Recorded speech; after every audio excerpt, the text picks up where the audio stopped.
俄羅斯一直有個傳說，西伯利亞的凍土之下埋藏着數以百計的黃金和珠寶，而這一切源自於一個神秘機構對自己國家財富的竊取。KGB 全稱蘇聯國家安全委員會，蘇聯的秘密情報機構，但是它並沒有隨着自己母國的解體一同消亡，反而吞噬了孕育自己的帝國。這是封存在一系列絕密檔案中的真實歷史。當象徵舊體制的旗幟落下，那群原本隱藏在幕後的特工並沒有給信仰陪葬，相反，他們利用手中掌握的秘密信息與致命機器，在權力的真空中完成了寄生與變異。從瓜分數百億不翼而飛的國家財富，到用偷拍錄像和連環爆炸案重塑政局，再到今天與跨國犯罪集團勾結。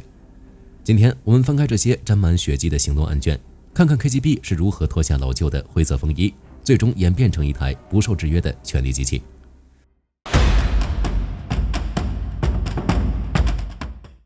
要理解後來那個吞噬國家的機器，我們需要先看清 KGB 在冷戰末期所具備的骇人能量。在解密的情報史中， KGB 不僅仅是執行政治清洗的秘密警察，更是維持整個蘇聯軍工運轉的科技大盜。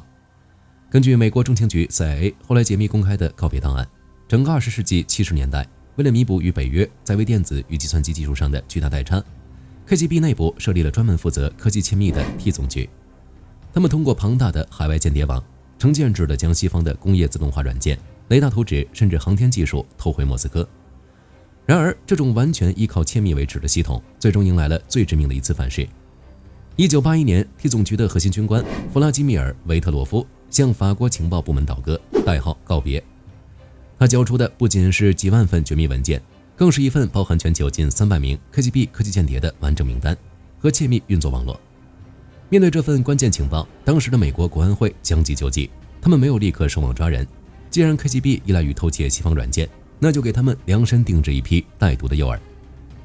關於這場戰略欺騙的實際成果，前美國空軍部長托馬斯·里德在其出版的回憶錄《深淵：冷戰內幕歷史》中提供了一份極具衝擊力的記錄。里德披露 ，CIA 當時故意在一家加拿大軟件公司裡布置了一套用於天然氣管道控制的自動化軟件。這套軟件的底層代碼中被悄悄植入了一顆無法被常規偵測發现的邏輯炸彈。KGB 特工如獲至寶地將其盜走，並直接安裝在當時蘇聯最為看重的西伯利亞跨国天然气管道上。幾個月後的1982年夏天，系統代碼在預設的時間點被激活，軟件強行篡改了泵站和管道阀門的壓力參數，導致管道壓力嚴重超載，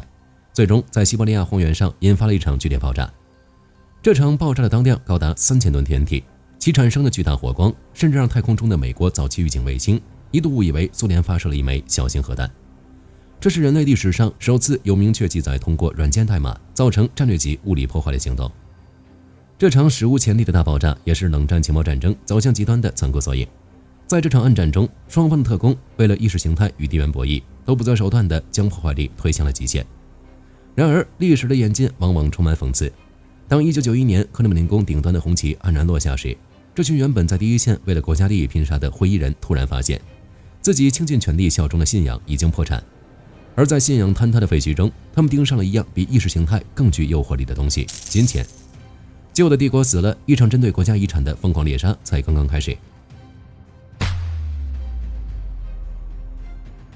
1991年，蘇聯這座龐大的帝國機器迎來了它的終結。當紅場上的旗幟緩緩降下時，整個國家陷入了巨大的混亂與物資匱乏中。但在克里姆林宮最隱秘的權力走廊裡，最緊迫的問題並不是意識形態的存亡，而是一筆極其龐大的財富去向。根據後蘇聯時代俄羅斯官方機構及國際調查公司的公開的追查記錄，當時的蘇聯政府掌握着數百億美元的海外資產，而在冷戰末期，正是 KGB 負責在海外大量設立空殼公司，以此來轉移和管理這筆驚人的財產。當國家面臨解體，那些手握海外賬戶密碼和空殼公司控制權的 KGB 高官與權貴們突然意識到一個殘酷但十分誘人的現實：只要斬斷這筆巨額財富的追蹤線索，這些錢就可以瞬間遁入暗網。隨之而來的是一場精準的清除行動。1991年8月26日，也就是莫斯科819事件失敗後的幾天，掌管秘密賬戶的最高財務主管尼古拉·克魯奇納被發現從其豪華公寓的陽台墜樓身亡。官方給出的結論是死於自殺。如果說一次墜樓是因為自己母國解體下絕望的悲劇，那麼隨後的2起事件則徹底印證這就是一次為了金錢的暗殺。僅僅2個月後的10月，克魯奇納的前任已經81歲的格奧爾基·巴甫洛夫同樣從高層公寓的窗戶墜落身亡。僅僅10幾天後，另一位深諳海外資金流向的國際部高級官員，也以前輩們複製粘貼般的方式從陽台墜樓毙命。短短2個月內，3名掌握國家最高財務機密的守門人，以完全相同的致命抛物線，永遠閉上了嘴。隨着他們的墜亡，追查這筆巨款的所有直接線索被徹底掐斷。這筆龐大的財富究竟去了哪裡？至今依然是冷戰後最大的懸案。要知道，這絕不僅僅是存在瑞士銀行裡的幾串數字。根據零星解密的檔案與當年參與調查的偵探推測，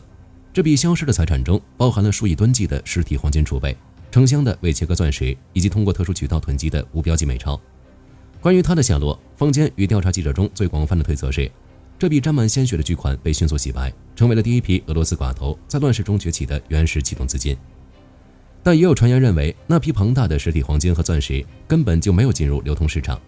沒有人知道它們在哪兒。他們可能至今仍被秘密浇筑在烏拉爾山脈深處某個廢棄和煙體的承重牆裡，又或者靜靜躺在加勒比海彼岸金庫的地下室中，等待着某個掌握着絕密密碼的人在未來的某一天將其喚醒。這筆錢的真正下落或許永遠是一個謎，但可以確定的是，當這筆足以買下幾個中型國家的財富消失在陰影中後，舊的帝國徹底死透了。而在權力和金錢的廢墟中，一個新的機構——聯邦安全局在汲取 KGB 後誕生了。正是在這寡頭橫行、秩序崩亂的血腥亂世中，一名曾在東德黯然燒毀檔案的 KGB 退役中校，即將帶着他從情報系統中淬煉出的冷酷手腕，一步步走向國家的最高牌桌。在寡頭們忙着瓜分帝國屍體、瘋狂斂財的90年代，權力的遊戲規則正在發生着異變。當第一批權貴在海外洗白那些下落不明的國家資產時，在體制的中低層，有一名会議人走了一條完全不同的路。時間撥回1989年，柏林牆倒塌的前夜，在東德德累斯頓的 KGB 駐地，一名中校正瘋狂地往火爐裡塞絕密檔案。因為燒的文件太多，火爐甚至一度被融壞。在向莫斯科軍區求援，卻得到莫斯科保持沉默的絕望答复後，這名中校帶着被國家拋棄的失落感黯然回國。在隨後的90年代初，他脫下了軍裝，給當時的聖彼得堡市長當起了印報的助手。在那個寡頭橫行、街頭充斥着黑幫交火的亂世中，他不動聲色地隱忍着，觀察並學習着資本與權力交易的全新法則。這名中校就是後來掌控俄羅斯整整20多年的弗拉基米爾·普京。1998年，一個改变俄羅斯歷史走向的契機出現了。當時的老總統叶利欽正面臨着執政生涯中最致命的危機。俄羅斯總檢察長庫斯拉托夫死死咬住一起涉及克里姆林宮頂層的貪腐案——馬貝泰克斯案。調查矛頭指向了葉利欽的2個女兒和核心幕僚，指控他們收受了一家瑞士建築公司的巨額回扣。斯庫拉托夫拒絕妥協，並且手裡掌握了大量的銀行流水與交易憑證。一旦總檢察長將證據提交至議會，葉利欽不僅面臨被彈劾下台的危險，整個總統家族甚至可能在換屆後集體鋃鐺入獄。此時，葉利欽急需一面絕對忠誠且手段足夠狠辣的盾牌來保衛自己。於是，他破格任命了这位行事低調的前特工，出任重組後的國家安全中枢——俄羅斯联邦安全局 FSB 的局長。事實證明，常規的政治施壓對死硬的總檢察長已經無效。但是，普京這位前特工深得 KGB 傳承，最擅長的就是非常規清掃。在 KGB 的傳統戰術庫裡，有一個專門的俄語詞彙叫這個，翻譯為黑材料。只要掌握了黑材料，就能在肉身消除之外，直接對一個人的社會屬性进行抹殺。1993年3月，全俄羅斯的觀眾在深夜打開国家電視台時，看到了一段畫質粗糙的偷拍錄像，錄像內容難以啟齒，有興趣的可以自行查找。這段錄像的播出在政壇引發了世紀地震，斯庫拉托夫立刻站出來憤怒地否認，聲稱這是偽造的替身，是一場徹頭徹尾的政治陷害，目的是為了阻止他對總統家族的貪腐調查。輿論陷入了巨大的撕裂，這段偷拍錄像到底是真是假？誰有資格給出最終的鑑定結論？答案是 FSB。幾天後，普京以 FSB 局長的身份站在了全國的聚光燈下，他面無表情，用冷靜的公文語調向全社會宣布，經過聯邦安全局專家的技術鑑定，錄像帶沒有經過任何偽造和剪輯，畫面中的男子確實是總檢察長斯庫拉托夫本人。在國家安全機關的最終定論下，斯庫拉托夫百口莫辯，他迅速因為道德敗壞被停職審查。那場直指叶利欽家族的貪腐調查也就此胎死腹中。這起足以載入史冊的錄像帶醜聞，是一次教科書版的情報干政。他告訴所有莫斯科的政客一個現實：真相並不重要，是黑是白，只有 FSB 說了算。葉利欽的危機解除了，作為對這面忠誠盾牌的最高回報，僅僅幾個月後，普京被提拔為俄羅斯總理，並被葉利欽欽點為接班人。同年除夕，葉利欽宣布辭職，將那個象徵着國家最高權力的核按鈕手提箱交到這名前 KGB 的中校手中。然而，坐上代總統的寶座，僅僅只是拿到了入場券。面對當时僅有個位數的民間支持率，以及各地蠢蠢欲動的车臣武裝，這位出身情報系統的新首腦需要一場足以震懾全國的行動，來完成從代理人到最高王座的淬煉。而接下來的手段將徹底刷新所有人對為了權力可以付出何種代價的認知。普京的至高王座上充滿着鮮血與陰謀。雖然拿到了象徵最高權力的核按鈕手提箱，但當時的普京面臨着一個現實的困境。在1999年的夏天，他的民意支持率僅有2%。一個缺乏政治根基、長期隱身幕後的前情報官，想要在幾個月後的總統大選中名正言順地坐穩江山，常規的競選造勢顯然不夠。在馬基雅維利的統治法則中，能迅速讓一個國家團結在鐵腕人物周圍的，只有戰爭與恐懼。1999年9月，莫斯科、布伊納克斯克和伏爾加頓斯克等多座城市的平民公寓樓在深夜接連發生剧烈的连環爆炸，成吨的炸藥将整棟的建築夷為平地，近300名在睡夢中的平民喪生，上千人受傷，整個俄羅斯陷入了空前的社會恐慌。面對這種無差別屠殺，普京以強硬的姿態站了出來，不僅發表了著名的在馬桶裡也要把恐怖分子淹死的鐵血宣言，更順勢出兵，全面打響了第2次车臣戰爭。在隆隆的炮火聲中，他的支持率如同火箭般飆升，迅速確立了國家保護神的地位。如果歷史只記載到這裡，這是一出完美的強人救國劇本。直到梁贊市一家地下室的爆發。9月22日晚，梁贊市的一位居民發現一輛車牌被遮擋的白色拉达轿車停在公寓樓下，2男1女正把幾個沉重的麻袋往公寓地下室裡搬。地方警察和防爆專家接報後迅速趕到現場，他們在麻袋裡不僅發現了雷管和定時引信，還用气體分析儀對袋子裡的粉末進行了現場測試。測試結果顯示，麻袋裡裝的是軍用級高爆炸藥黑唑金 RDX。更令人震驚的是，在隨後的抓捕中，梁贊地方警察很快在市區鎖定了嫌疑人，但在抓捕現場，當這幾名嫌疑人掏出證件時，辦案的警察沉默了。FSB 消息被媒體捅出後，輿論譁然，莫斯科方面立刻下令地方警局放人。隨後，接替普京擔任 FSB 局長尼古拉·帕特魯舍夫出現在國家電視台的熒幕上，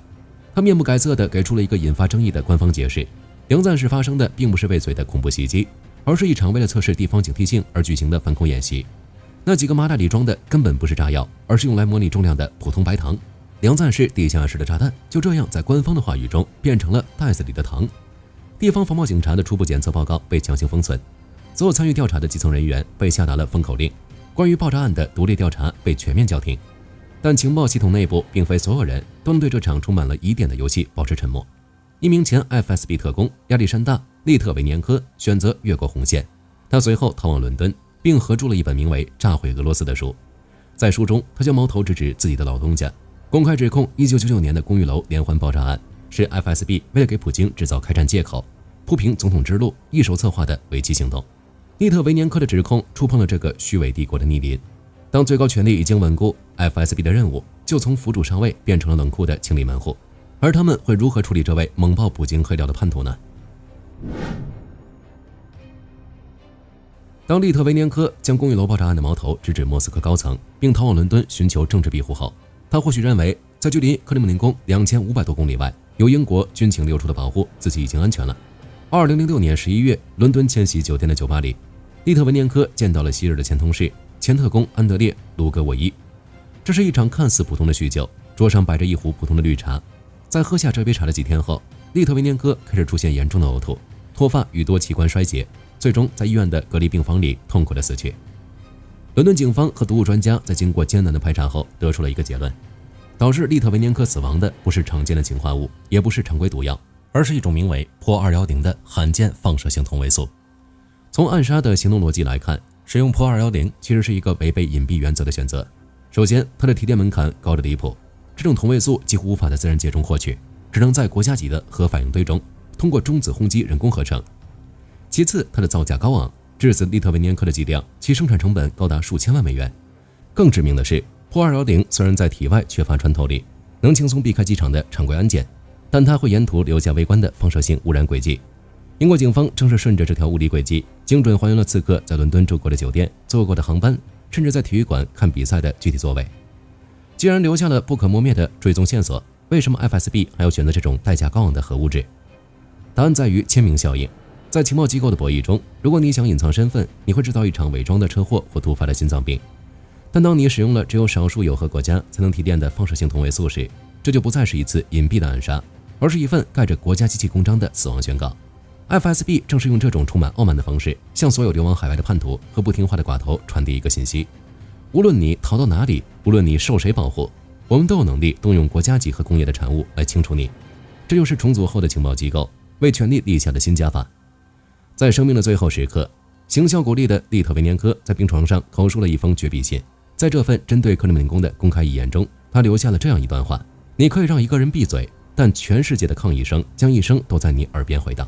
然而，物理層面的清除僅僅是這台機器維持權力運轉的常規手段。隨着時代技術的演進，這群特工很快發現，他們不再需要每次都動用高昂的放射性物質。他們脫下了風衣，將目光投向了破壞力更大的虛擬網絡，開啟了一場情報系統與犯罪集團的融合。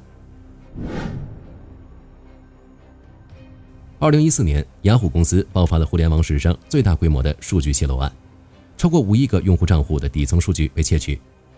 起初，外界以為這只是一起為了牟利而發起的常規網絡黑客犯罪，直到幾年後，美國司法部公布了長達數十頁的起訴書，我們才看清這起案件背後一場俄羅斯與黑幫勾結的交易。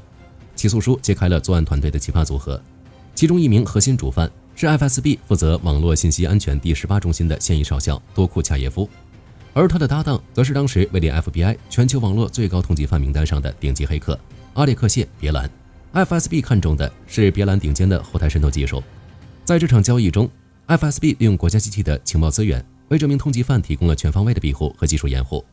這是一場分工明確的各取所需。在別蘭成功攻破雅虎數據庫後， FSB 的特工在海量數據中精準篩選並鎖定了俄羅斯意見人士、北約政客以及前線記者的私人郵件，以此建立龐大的監視網絡與政治黑材料庫。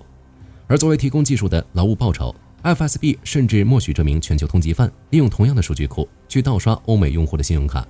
操控流量斂財，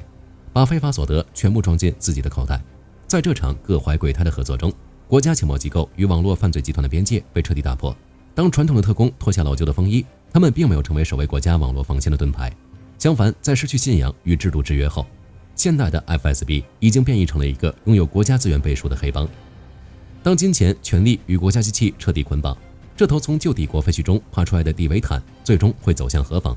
回顧這台巨大的情報機器長達數十年的演變史，從冷戰時期為了國家利益在西伯利亞荒原上與北約進行技術暗戰的 KGB， 到90年代在帝國的廢墟中利用墜樓慘案瓜分數百億財富的權貴，從用一盤偷拍錄像和幾麻袋白糖鋪平最高權力之路的秘密警察，到如今動用核物質跨國清洗，甚至包庇通缉犯盜取全球數據的國家黑帮。KGB 最著名的標誌是一柄利劍與一面盾牌，在它最初的政治設定中，這枚徽章的含義是保衛國家的盾牌，懲戒外敵的利劍。但當它褪去了偽裝的外衣後，被金錢與絕對的權力徹底包圍，一切底線都隨之崩塌。在這個不受任何制衡的封閉系統裡，這面盾牌不再保護它的人民，而是变成了維護少數人權利運作的堡壘。而那把原本指向外敵的劍，則無情地揮向了所有試圖揭穿真相的人。攤開這些解密的檔案，歷史早已給出了冷酷的結論。當一個情報機構失去了所有的制約，它將不再是保衛國家的工具，相反，整個國家最終都會淪為供它寄生與汲取的宿主。蘇聯解體早已印證了這一切，而俄羅斯還能走多遠呢？好了，關於 KGB 和 FSB 的故事，今天就聊到這裡。別忘了按讚、訂閱，也歡迎在留言區留下你的看法。你認為現在的 FSB 到底屬於俄羅斯，還是屬於普京個人呢？我是火力軍，我們下期再見。好的，各位觀眾，今天給大家推薦一款 T 恤，不僅超有態度，還堪稱性價比之王。首先，它超級輕，拿在手上輕飄飄，穿上身更是零負擔，舒服到讓你忘了它的存在。其次，面料具透氣，就像會呼吸一樣，就算在外面跑一天，也能保持乾爽，徹底告別黏膩感。最關鍵的是，價格真的讓我驚掉下巴，僅需很少的錢，你就能擁有這份清爽。質量和舒適度絕對遠超這個價位，閉着眼入都不虧，多買幾件換着穿也毫無壓力。鏈接已經給你們上了，這種寶藏 T 恤手慢無，趕緊去搶。